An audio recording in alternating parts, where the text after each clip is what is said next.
नमस्कार, मैं शिखा। आप देख रहे हैं सी न्यूज़ भारत। वक्त हो गया यूपी बुलेटिन का। इस यूपी बुलेटिन में हम बात करेंगे अयोध्या की, जहां 1 लाख की रिश्वत लेते अकाउंटेंट हुआ अरेस्ट, और दिखाएंगे बदायूं में कैसे पशु चोरों को भैंस चुराते हुए ग्रामीणों ने रंगे हाथों पकड़ा।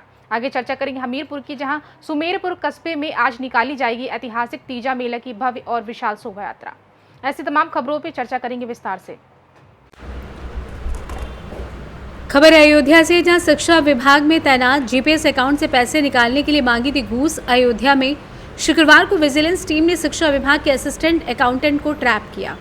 बेसिक शिक्षा अधिकारी कार्यालय के पास से उसे 1 लाख की रिश्वत लेते हुए पकड़ लिया। एबीएसए मसौदा में असिस्टेंट अकाउंटेंट अमरेंद्र प्रताप सिंह तैनात थे। मसौदा के भदोकर प्राथमिक विद्यालय में तैनात प्रधानाध्यापिका यास्मीन फातिमा ने जीपीएफ से पैसा निकालने के लिए आवेदन किया था। नौकरी के दौरान ही प्रधानाध्यापिका यास्मीन फातिमा का निधन हो गया था।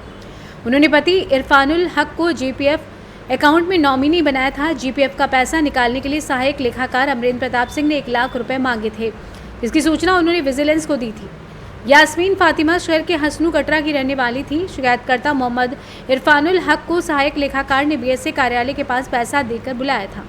बेसिक कार्यालय पहुंचने के बाद आरोपी अमरेंद्र प्रताप सिंह ने उससे संपर्क किया। वहीं विजिलेंस टीम द्वारा 1 लाख की रिश्वत लेते उसे रंगे हाथों पकड़ लिया गया। मामले में खंड शिक्षा अधिकारी मसौदा के कार्यालय में नियुक्त था। अयोध्या से सी न्यूज़ संवाददाता इंद्र बहादुर की रिपोर्ट। खबर बदायूं से, जहां पशु चोरों को भैंस चुराते हुए ग्रामीणों ने रंगे हाथों पकड़ा। ग्रामीणों ने चोरों को रंगे हाथों पकड़कर की जमकर पिटाई। ग्रामीणों ने चोरों को बंधक बनाकर जमकर पीटा। बता दें, ग्रामीण की पिटाई से 2 चोर गंभीर रूप से घायल हो गए। वहीं घटना को अंजाम देकर पिकअप और छोटा हाथी वाहन से भैंसों को ले जाते थे पशु चोर। वहीं ग्रामीणों ने छोटा हाथी के साथ 2 चोरों को मौके से पकड़ा है। अन्य चोर अंधेरे का लाभ उठाकर भागने में कामयाब हो गए। मामले की सूचना मिलते ही पुलिस मौके पर पहुंची। पुलिस ने बमुश्किल ग्रामीणों के चंगुल से चोरों को बचाया। पुलिस ने चोरों पर सख्त कार्रवाई का आश्वासन दिया। वहीं पूरा मामला उझानी कोतवाली क्षेत्र के संजरपुर बलजीत गाँव का बताया जा रहा है। बदायूं से सी न्यूज़ संवाददाता प्रताप की रिपोर्ट। खबर बलरामपुर के पचपेड़वा से, जहां ग्राम पंचायत नारायणपुर जुड़वनिया में प्रधानमंत्री आवास योजना की जानकारी से अवगत कराने प्रधानमंत्री आवास योजना ग्रामीण सर्वे 2024 उन्मुखीकरण गोष्ठी का आयोजन किया गया। इसमें ग्रामीणों को नई गाइडलाइन से अवगत कराते हुए इसके बारे में विस्तृत जानकारी दी गई। इस दौरान लगभग 80 ग्रामीणों ने योजना के तहत आवेदन भी किया। एडीओ पंचायत पचपेड़वा के द्वारा बताया गया कि पीएम आवास योजना में पात्रों को लाभ मिलेगा। इस दौरान बताया गया कि प्रधानमंत्री आवास योजना ग्रामीण सर्वे 2024 के पहले आवास के लिए लाभार्थियों की पात्रता में कुछ बदलाव किए गए हैं। पहले 13 मानकों के आधार पर पात्रता का चयन किया जाता था, जिन्हें घटाकर अब 10 मानक कर दिए गए हैं। नए मानकों के अनुसार अब 2 पहिया वाहन धारक तथा 15,000 रुपये तक प्रतिमाह वेतन पाने वाला प्रधानमंत्री आवास योजना ग्रामीण के लिए पात्र होगा। पहले धनराशि 10,000 रुपये थी। इसके अलावा 2.5 एकड़ सिंचित भूमि अथवा 5 एकड़ तक असिंचित भूमि वाला लाभार्थी भी पात्र होगा। प्रधानमंत्री आवास योजना ग्रामीण सर्वे 2024 उन्मुखीकरण गोष्ठी में ये सब जानकारी ग्रामीणों को दी गई। बताया गया कि लाभार्थियों के चयन के दौरान जनपद स्तरीय अधिकारी, खंड विकास अधिकारी गांव का सत्यापन करेंगे। चयन प्रक्रिया में किसी भी प्रकार की लापरवाही पाए जाने पर कड़ी कार्रवाई की चेतावनी भी दी गई। इस दौरान प्रधानमंत्री आवास के लिए लगभग 80 आवेदन दिए गए। इस मौके पर एडीओ पंचायत संजीव कुमार कैराती, ग्राम पंचायत अधिकारी सुनीता भारती, ग्राम सभा अध्यक्ष वीरेश चौधरी, जितेंद्र चौधरी, सुरेश, बीडीसी राम कैलाश कश्यप के अलावा अन्य ग्रामीण मौजूद रहे। बलरामपुर पचपेड़वा से सी न्यूज़ संवाददाता अजय कुमार आर्य की रिपोर्ट। खबर हमीरपुर से, जहां सुमेरपुर कस्बे में आज निकाली जाएगी ऐतिहासिक तीजा मेला की भव्य और विशाल शोभा यात्रा। आज से 3 दिनों तक सुमेरपुर कस्बे के पशु बाजार में लगेगा ऐतिहासिक तीजा मेला। 7 सितंबर को पशु बाजार ग्राउंड में विशाल दंगल का होगा आयोजन। 3 दिनों तक लगने वाले इस मेले में अनेकों प्रकार के कार्यक्रमों का आयोजन होगा। डीएम और एसपी यहां की सुरक्षा व्यवस्थाओं का लगातार निरीक्षण कर रहे हैं। सुरक्षा के लिहाज से बांदा, महोबा सहित हमीरपुर जिले के कई थानों की पुलिस मेले में लगाई गई है। 2 सीओ सहित 10 इंस्पेक्टर, 50 दरोगा व पुलिस एवं होमगार्ड के 300 जवान मेले में तैनात रहेंगे। 3 सेक्शन पीएसी भी मेले में सुरक्षा व्यवस्था के मद्देनजर तैनात की गई है। सीसीटीवी कैमरों सहित ड्रोन कैमरों की मेले में पैनी नजर रहेगी। हमीरपुर से सी न्यूज़ संवाददाता पंडित ब्रजेश कुमार बादल की रिपोर्ट। यूपी के शाहजहांपुर में जेसीआई शाहजहांपुर का वार्षिक कार्यक्रम जेसीआई सप्ताह 9 सितंबर से 15 सितंबर तक मनाया जाएगा। जिसके अंतर्गत 9 सितंबर से 15 सितंबर तक विभिन्न प्रकार के प्रशिक्षण कार्यक्रम आयोजित किए जाएंगे।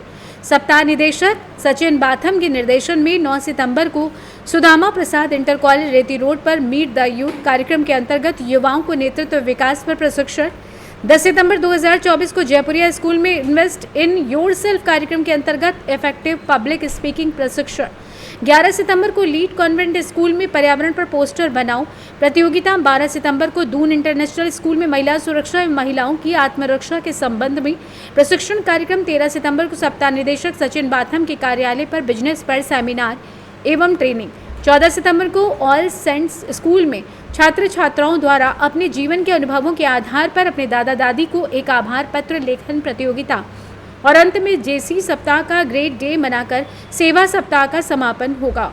उपरोक्त कार्यक्रम को लेकर जेसीआई के पदाधिकारियों ने आज एक प्रेस वार्ता आयोजित की, जिसमें उपरोक्त जानकारी दी गई। इस दौरान पत्रकार वार्ता में जेसीआई अध्यक्ष अभिषेक जायसवाल, कामेश वर्मा, कोषाध्यक्ष सचिन अग्रवाल, सचिन बाथम, अमित शर्मा, भुवन बंसल, नितेश गुप्ता, अंकित गुप्ता, अनुज गुप्ता, रितेश खंडेलवाल, मोहित राठौर, मयंक गर्ग आदि जेसीआई सदस्य उपस्थित रहे।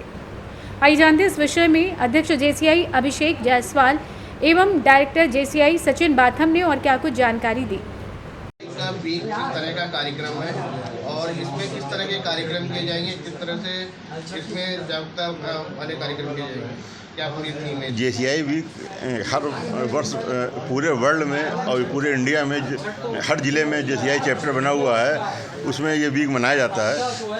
उसके अंतर्गत आज सयानपुर में जेसीआई वीक 9 सितंबर से 14 सितंबर तक मनाया जाएगा, जिसमें अलग अलग प्रोग्राम अलग अलग जगह पे सेवा कार्य के मतलब किए जाएंगे। इसमें ट्रेनिंग प्रोग्राम भी है, महिला सेल्फ डिफेंस भी है और बच्चों का आपका इन्वायरमेंट पोस्टर कंपटीशन वगैरह वो सब है। तो ये प्रोग्राम अलग अलग जगह पे इसलिए करा जाता है कि ये सेवा सप्ताह के नाम सेवा सप्ताह के रूप में ये जेसीआई वीक मनाया जाता है। इस संबंध में ये यहाँ सयानपुर चैप्टर भी जेसीआई वीक मना रहा है। ये जो हमारा जेसीआई शाहजहाँपुर चैप्टर है वो जेसीआई इंडिया के अंतर्गत आता है और इसमें पूरे साल प्रोग्राम रहते हैं, जिसमें एक प्रोग्राम होता है जेसीआई वीक, जो कि एक सप्ताह का प्रोग्राम होता है। उसकी डेट फिक्स होती है 9 सितंबर से 15 सितंबर। ये ऑल ओवर वर्ल्ड जेसीआई की संस्थान सारी मनाती हैं, उसके अंतर्गत हम लोग भी मना रहे हैं। और इसमें तरह तरह के कल्चरल और प्रोग्राम्स होते हैं, जिसमें आज के युवाओं और बच्चों को जो माहौल है या जो कल्चरल चीज़ें हैं अपने भारत की, उसके बारे में जेसीआई जागरूक करके बताता है। अलग अलग स्कूलों में हम ये प्रोग्राम कर रहे हैं। जयपुरिया स्कूल में है, सुदामा स्कूल में है और आपका दून इंटरनेशनल में है, ऑल सेंट स्कूल में ये सारे प्रोग्राम हम लोग कर रहे हैं। बच्चों के बीच में एक जो सबसे अहम आपका कार्यक्रम है पत्र लेखन वाला दादा दादी को लेकर, ये थीम कैसे मन में आई? ये हमारे जेसीआई जो NHQ हेडक्वार्टर है वहाँ से ही ये थीम आती है और इससे अपने जो बच्चे हैं उनका अपने दादा दादी के प्रति स्नेह बढ़ता है और वो अपने दादा दादी के प्रति अपने जो भाव है वो व्यक्त कर पाते हैं, जो कि बहुत अच्छा प्रोग्राम ये निकल के आता है। शाहजहाँपुर से सी न्यूज़ संवाददाता शान की रिपोर्ट। फिलहाल इस यूपी बुलेटिन में बस इतना ही। देश दुनिया की तमाम बड़ी खबरों के लिए आप देखते रहें सी न्यूज़ भारत।